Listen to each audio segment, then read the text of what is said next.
Tila napuno na nga si Andy Eigenman at tuluyan na nga nitong nilayasan ang long-time live-in partner na si Filmar Alipayo. Ngayong araw nga naispatan si Andy sa airport kasama ang dalawa nitong anak at napag-alaman na nais muna daw ng dating aktres na lumayo sa anumang stress at nang makapag-relax-relax. Mapapansin nga na talagang naapektuhan ang dating aktres dahil sa ginawang kasalanan ni Filmar. Narito panoorin ang video.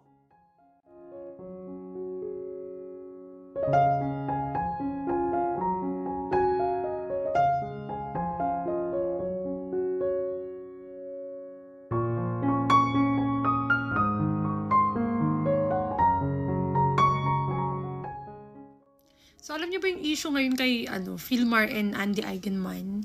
Hindi na naman ako nagulat dyan. Expected ko na talagang ganyan yung mangyayari. Alam niyo bakit? Siyempre nung una, medyo natutuwa ako kay Filmar kasi sabi ko talaga, ideal man to kasi pinili nga siya ni Andy Eigenman, di ba? Siyempre nung nakilala si Filmar, medyo lalabas na rin yan yung history niya, yung background niya. Ayun nga, meron siyang asawa nung una, may anak sila. Ewan ko kung ilan yun, 2 ba or 1? And wala namang problema doon. Kaso medyo na-off ako doon nung sinabing hindi daw nagsusustento sa anak. Ako kasi hindi talaga ako judgmental. Hindi talaga. I-judge lang kita kung paano ka sa anak mo. Kung anong klaseng magulang ka. Tapos parang walang communication sa anak. So sabi ko, may something dito. Ba't hindi pinapakausap ng nanay? Or basta yun na yun. Kaya pag may mga news about kay Filmar na ganito siya, ganyan. Tapos yung mga tao, ang swerte ni Andy, ganyan. Alam kong may something talaga dun sa guy. Lalo na last year na may lumabas na video na parang lasing na lasing siya with other girl. So nasabi ko, cheater to. Tsaka dun na rin pumasok yung pagiging Madam Auring ko na feeling ko, yun yung naging rason bakit naghiwalay sila nung una niyang asawa. Cheating. Tapos yung mga comment pa nga ng tao dun na sinisisi pa yung girl kasi lasing nga daw si Filmar, obvious naman doon na ganito. Pero kung ako titingin doon, naglalandi talaga si Guy. And sure ako, hindi naman siya nga si Andy. Alam niya yan na naglandi yung jowa niya. Siguro naayos nila.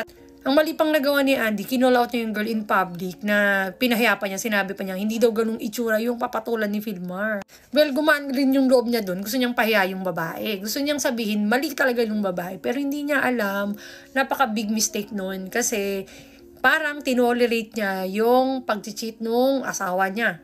Tandaan natin pag yung lalaki nag-cheat tapos pinagbigyan mo, there's no guarantee na, okay, hindi ko na uulitin. Walang ganun. Ang mangyayari dyan, iisipin ni Guy na kahit mag-cheat pala ako, ibabalik ka rin sa akin, hindi ka mawawala. Yun yung mangyayari dyan. Kaya itong si Guy, malakas pa rin ang loob. Mag-cheat siya na mag-cheat. At wala akong kilalang cheater na nagbago. Sabi nga nila, cheater will always be a cheater. Well, hati naman ang opinion ng mga tao dyan pagdating sa pag may anak ka. Patatawarin mo ba yung tatay ng anak mo para mabuo pa rin yung family nyo? Or itataas mo yung standards mo para sa mga anak mo at para rin sa sarili mo, di ba?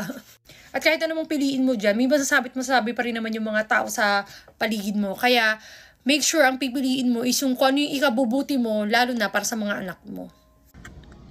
Guys, ang saya nito. Matching tattoo na issue ni Andy at ni... Ang pangalan nung...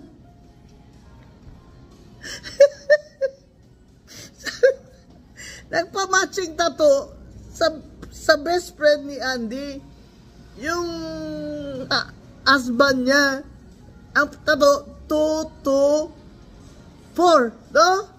Today, tomorrow, forever. Ay, wala daw mali siya. Be, ako pa kaya, best friend mo ako kaya nagsupoop na ngayon yung mga bading.